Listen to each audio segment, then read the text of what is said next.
Another episode of Kicking It with Kunkel. We got the boys in. We got both of them in together. Cody, DJ, my guys from ESPN and Houston football. First day of camp, finally in the books. How do you feel? You were beside yourself emotionally at one point today. I mean, it's a transcendent experience when the summer is finished and football finally gets back. And the Texans started earlier than everybody else because they play in that Hall of Fame game. So I'm all about it. I think the most important thing that happened today was it wasn't hot. Yes. That's the most important thing. It was not hot at practice. Like I didn't feel just nasty, sweaty. I mean, I sweated a little bit, but I didn't feel that nasty sweat. You know what I'm talking about, where it's humid. I mean, when you're wearing that linen, though, are you really going to sweat like that? It's half of a shirt anyway. It's probably going to just, dry up pretty quickly, Miami style right now. So, you know how that goes. Somebody got a pay raise this offseason. No pay raise. I got this from Zara. Wait, or Express. One of the two. Your designer bought that for you. I say this every day in training camp. It's a great day when no one gets hurt. Yeah. No one got hurt today. That's the number one key. Outside of that, Cody, what'd you take away from today? The wide receivers immediately jump off the page. Right. When you are out there and you see a play go to Joe Mixon on a little dump off, but then you watched and Stephon Diggs and Tank Dell just both absolutely cooked their guy. I mean, the wide receivers are just jumping off the page. Even the guys that are fighting for that 4, 5, and 6 spot. Xavier Hutchinson had a nice moment. Yeah. John Mechie had a nice moment. Jared Wayne had a big catch. The wide receivers jump off the page. Yeah, I know. They're 4, 5, and 6 guys. Like if they were on different teams, like let's say, if they're 4, 5, and 6 were on the Patriots, that might be the Patriots number 1. You know what I mean? So yeah, like to go back on your point, the receiver room is loaded with talent.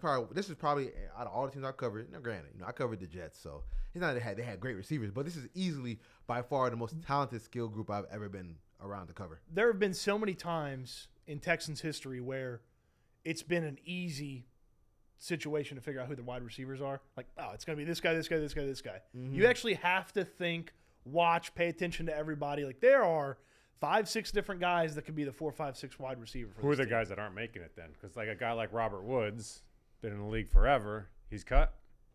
DJ's already spending his money on the salary cap. Yeah, I mean, they're going to save almost $5 million against the cap. Like Nick Cassera has proven that throughout his tenure that he's going to, make sure he's putting himself in a good position cap-wise and saving money cap-wise. I do wonder if with the extra preseason game and a joint practice against the Rams, if they could put something together that one of these extra wide receivers, even if it's just a late round pick, you just pick up something. You know how Caserio likes to move around with those late picks? Or maybe they get to the end of training camp, they've got excess receivers and they need a backup offensive lineman or something. Right. They can move something around like that. I know we talk about the big three. I would tell you Noah Brown's on this team. Yeah. And he had 17.2 yards per reception last year. That was 4th in the NFL. Right. Like he had some explosive games. Now they were kind of centralized in the few games. Bucks and Bengals. Yeah, but he had some big moments. It's clear that he and C.J. Stroud kind of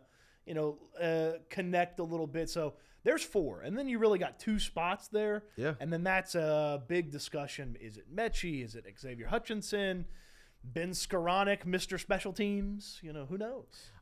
For me, it's, we agree on the top 4. The last 2 is Mechie and Hutch. Easy. Who's your 4th?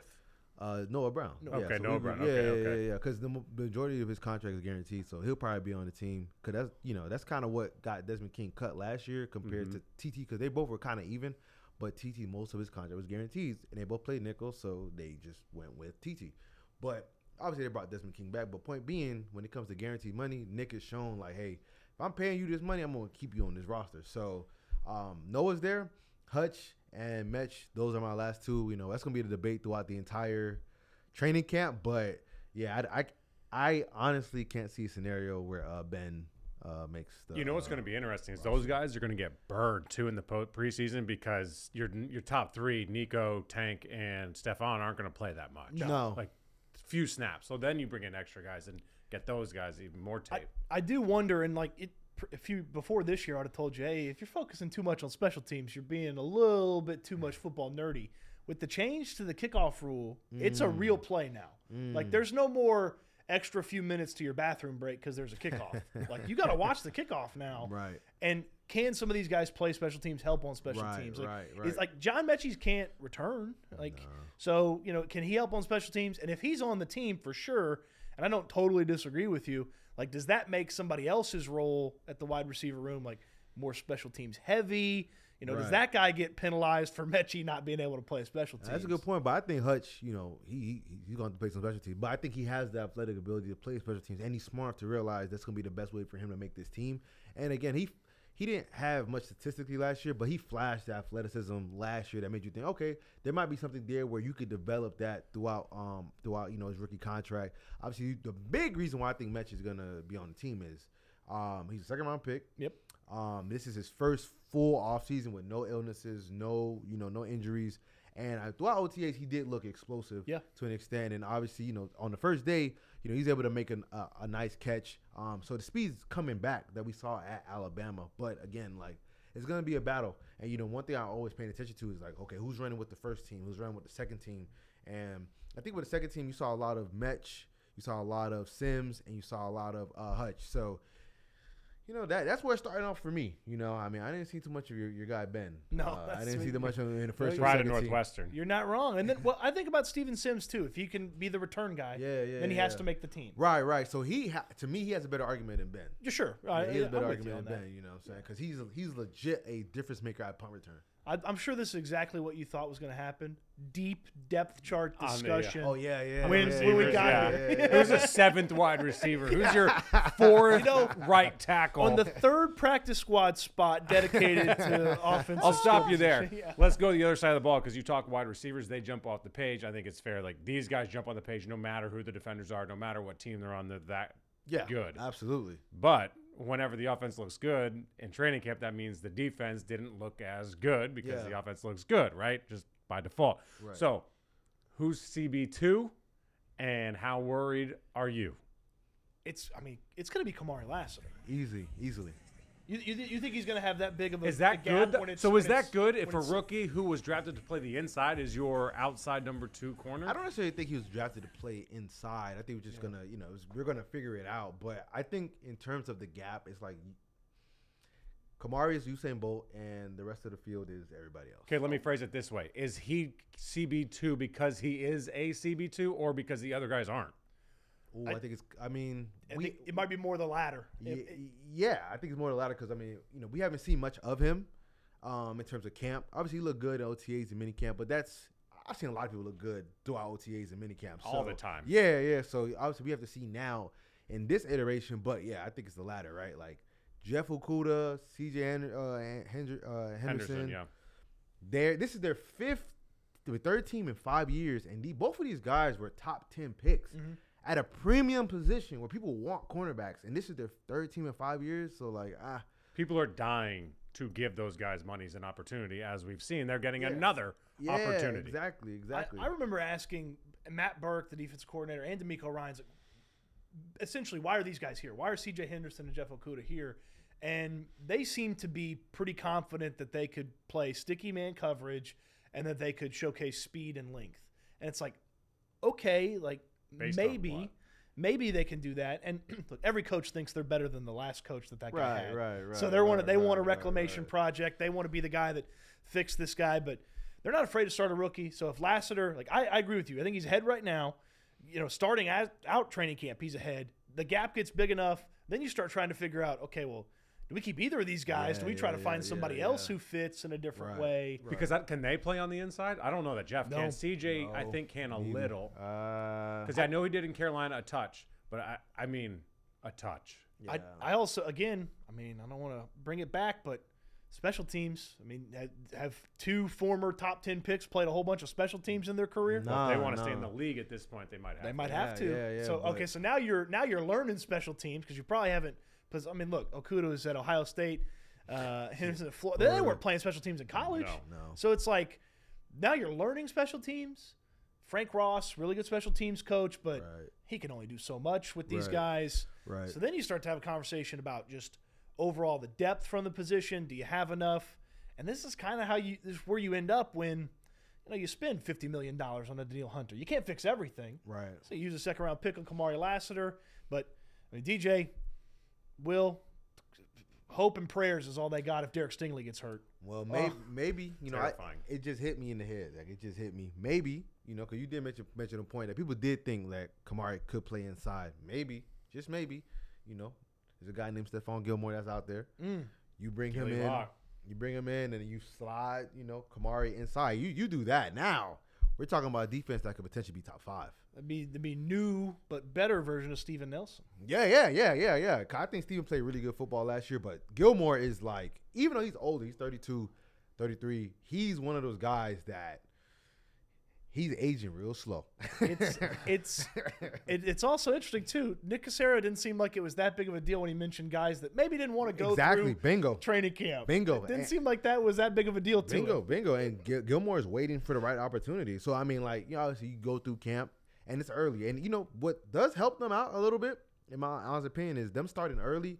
It gives them early eyes on like these players and seeing who fits, who doesn't fit. So then you can make a move while still having a lot of training camp left to bring somebody else in and get them acclimated. That's what I was going to wonder is, like, when do you feel that way if you're DeMeco Ryans, Nick Caserio, like, this little experiment's not working out. Let's do something else. They got extra time that everybody else doesn't have, with the exception of the Bears, but everybody else doesn't have that time. Let's go big picture. Big picture. One was it's been a minute since this team's had expectations. Yep. Last year they had 10 wins. They were expected to have maybe 4, maybe 5 wins. Right. How do you think these guys are handling the expectations? We've seen CJ go out, talk a lot of smack in the offseason, really enjoy, the fruits of his labor from last year, which I have no problem with it. I think he's a dude that can back it up. Yeah, talks he the is. smack, and then goes out there and delivers. Yeah. What do you guys say? Well, let's start with Nick Caserio, the Texans general manager. He called the expectations laughable and garbage back in April. Then today he said, frankly, it doesn't matter. That has no bearing on what they do day in and day out. But when we ask the other players and even DeMeco, they kind of acknowledge the fact that, there are expectations, and we have higher expectations internally. And I think that's what matters, that the players, right, while, we're talking about this and that, they also have a standard for themselves, and it's high too. So it's about, are they going to put in the work and gel correctly to reach those goals? Because, Nico's talked about Super Bowl. Tank's talked about Super Bowl, right? You don't bring in Stephon Diggs. I just Googled it earlier today. Well, not Google, I asked ESPN Stats and Info about this information. I found out they spent $224 million in guaranteed money this offseason. And the teams ahead of them, like 2 of them that were ahead of them, they all had they extended quarterbacks. So that obviously inflated that number way higher. Like Jackson was like $400 million in guarantee, but they extended Trevor. So that's a big reason why. The Texans did all that on just players that weren't quarterbacks. So you could do that when you're on a rookie deal, too, you at can. quarterback. And when you do that, the expectation is for you to win. And Hannah McNair has talked about how she wants a Super Bowl. So, they're going to have to put in the work day in and day out. Well, they can ignore the expectations. They've got to have a goal that is loftier than where they went last year. Yeah. They were 100%. Absolutely. They're 30 minutes away from an AFC championship, the first in franchise history. Yeah. So, you're right. Your goal has to be to play in that AFC championship. Absolutely. Game. Yeah. Like, that's got to be the goal. And then, this feels like something Caserio would do, is like, you got to have a big goal, and then you got to set a bunch of little goals. And then you got to check those off. Well, because you don't just end up in the AFC championship game, right? Like, you have to win X to win amount week of games. 1. You got to win your division. You Yeah. have home field advantage. Like, it's boring coach speak, yes. But you don't just wake up and end up there. You got to literally get better 1% every day. Win the week, win the day. This is a big trust DeMeco Ryans situation. And if you guys remember last year, there was the conversation about handling success. And early on in the season, they'd have a good. I think coming out of Pittsburgh, they stomped the Steelers. And that's a heritage franchise, a legendary franchise. They were smelling themselves. And they were 0-2 at that point, right? No, they were. They beat Jacksonville on the road. Yep. And then they beat the Steelers to go to 2-2. And then they had Atlanta. Yeah. And with Desmond Ridder at quarterback, who was playing like hot garbage at quarterback throughout the season. They were feeling good, and then they kicked a bunch of field goals, and the next thing you know, Desmond Ridder marched down the field and got a game-winning field goal. Desmond had 321 yards passing. And it's funny, earlier in the week, Jimmy Ward said, like, they want to run the ball. They want to run the ball. Yeah. They want to run the ball. Like, that's what they want to do. And so DeMeco had that conversation about handling success with his guys. and really putting it together and building on it. And I feel like coming out of Tampa is really where you kind of found that they found level, handled success. Right. Didn't get too high on the highs, didn't get too low on the lows. I mean, CJ going down in the Jets game, having to play the backup for 2 weeks. Like you could have, I mean, you lose both those games, you don't make the playoffs. Yeah, bingo. So this is a trust Amico situation for, hey, let's not listen to all this BS about there. And I really liked what he said about, hey, training camp last year and the guys that were here last year, that's fine. We got to start over. This is day one. Yeah, bingo. We rebuild everything. We're reteaching everything. Right. And I like the messaging. And I just trust him to make sure that, you know, the ESPN prognosticators, the Houston football prognosticators don't kind of, you know, start swimming on their social media and in their phones and they're seeing the press clippings. I trust Amico to keep all that noise out. Yeah. More importantly than that, I trust CJ and I trust Will. Right. Because they're in the locker room daily. They're around the guys. Like, D'Amico has meetings and D'Amico has moments with the guys. That's a good point. He's not in there every day. Good point. You listen to CJ and Will the way they are approaching it, and to have guys that are young and be your pillars in leadership is very, very rare. Because if we go through what we went through last year, and you already mentioned the Falcons game, the Jets game, and the Panthers game, like what happened against 3 of the worst quarterbacks in the NFL? Like how does that even happen? And how do you avoid that again this year? Yeah, no, because the schedule's way more difficult. Way more difficult. But ironically, they actually played good against better quarterbacks last year. Yeah, that's what I'm saying. Like, so how do you even chalk that up? Yeah, outside of something mental, right? Right. So I would say just to kind of follow up on Cody's point, right? They're gonna have to obviously block out a lot of the noise. But what you're saying, right? Well, you got CJ, you got Will. Both of those guys in college were on programs, and they were the best players on those programs that were competing for titles their entire career. Every time they were a starter, they were competing for a title, right? It wasn't, we're just trying to win 8 games or win 9 games. The standard was at Alabama, let's get to the Natty. CJ, let's get to the Natty when he was at Ohio State. So I think, because he mentioned that today, right? We have a target on our back. And that's how we should want it. That's what I'm used to having played at Ohio State. Mm-hmm. That matters, right? And we've seen how much of a leader CJ is, how he gets all the guys to follow him and galvanize around him.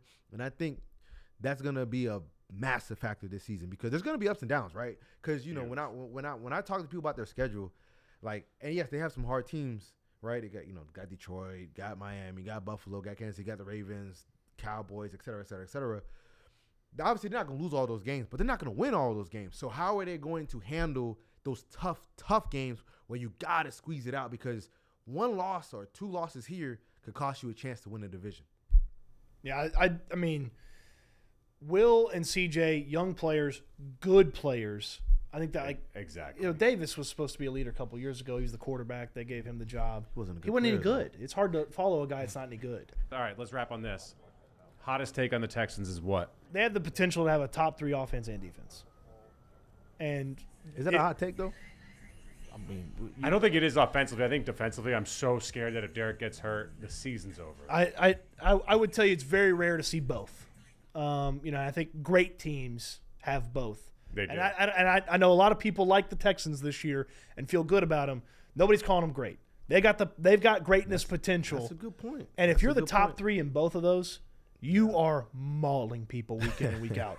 Like you are winning by 21, 24 points. Yeah, that's a good They're point. not putting you on red zone in the afternoon. Because the game's not close enough. That is the potential that this team has. And to be, the offense was good, had great moments last year. The defense, I don't think ever really had a great moment. They had some solid moments. They finished okay. That Browns game was there. They finished okay statistically. Right. But they have all the tools to me to be top 3 in both categories. So what metric do you go by for top 3? Do you go by scoring offense, scoring defense, total offense, total defense? Me, it's always going to be scoring. You got to score more points than the other team. So it's always scoring. Cool. That's when when people talk about top defenses from last year, I go look at who didn't allow points. That's what I care about. I don't. Right. You could stop people on yards, and your quarterback can turn the ball over at the 40, and it's only 40 yards to score. Right. The yards can be deceiving. The points don't break. The points tell the story. Yeah. There's going to be some games they just dominate people. Yeah. Even so, I think there's going to be a couple times this year they dominate perceived good teams, and then we're all going to be sitting here Monday morning hearing everybody covers the NFL be like, did you see what the Texans did? I think mine, Derek Stingley, is going to get Defensive Player of the Year buzz as long as he stays healthy. Ooh. Defensive of the Year, the player buzz. And I think he'll be viewed as a top 3 corner across the league. Because, Jeremy Fowler, our ESPN guy, he talked, to NFL execs to do the rankings. They had him 10th. And that was off of – so wrong. And that's off of half of a season. So I think if he can stay healthy, we'll be looking at a top 3 corner that's going to be – because what's going to make Derek that top 3 type of corner – he's going to get his hands on the ball. So I think he could have a bland type of season, what he had last year, minus, giving up all the touchdowns. But that type of season where he's in the Defensive Player of the Year talks. This is my first training camp that I've covered that wasn't a silly quarterback battle between Baker or Sam or Teddy Bridgewater and whoever or whatever it was with the Panthers. So, it is a blessing to be able to cover a good team. And, doors open. It's been a blast. Shoot, you've earned it. You've covered some squirrely Texans teams. Man. And then the night and day difference between how DeMeco Ryans operates and how Bill O'Brien operates. I mean, today is the biggest example that just is a huge differentiator between the two is DeMeco Ryans with rookies. We're not waiting on you. If you can play, we'll play you. If you're the best player, you'll be on the field. Bill O'Brien, infamous for saying, rookies don't know anything. And so, rookies don't know anything? And then weekly, rookies would come in and destroy his team. And it's like, rookies don't know anything, huh? And and DeMeco Ryans built a Coach of the Year candidacy on the back of a rookie class, basically, last year. C.J. Stroud, Will Anderson, Tank Dell. Yeah. And then Juice Scruggs at center. Juice Scruggs, they trust guys, and the Mikos haven't been here. The nostalgia always plays, but the results in addition to the nostalgia, it's just a perfect storm of fun for Texans fans and people that have sat through the Easterbeek era, the Cully era, almost hiring Josh McCown. Now it's Lovie Smith. Now he's fired too. It's been a ride. Yeah. Hopefully the fans show up, and pack that stadium out. I was going to say, C.J. Stroud, guys, last year said that Lucas Oil Stadium was the loudest stadium he's ever played in the NFL. Yep. Take that to the teeth. Show up. Make NRG loud. Where do the people find your work? Houston Football. Just Houston Football and Cody Stoots in your Google machine. You'll find it. You can find me on Twitter, DJ Bien-Aime. Sometimes I'm on ESPN, the TV show. Sometimes I'm on the website. All right, that's Kicking with Kunkel, DJ, and Cody. Don't forget, we're going to drop an episode every single Friday throughout the season. Different topics, different players. That's going to do it this week. Peace.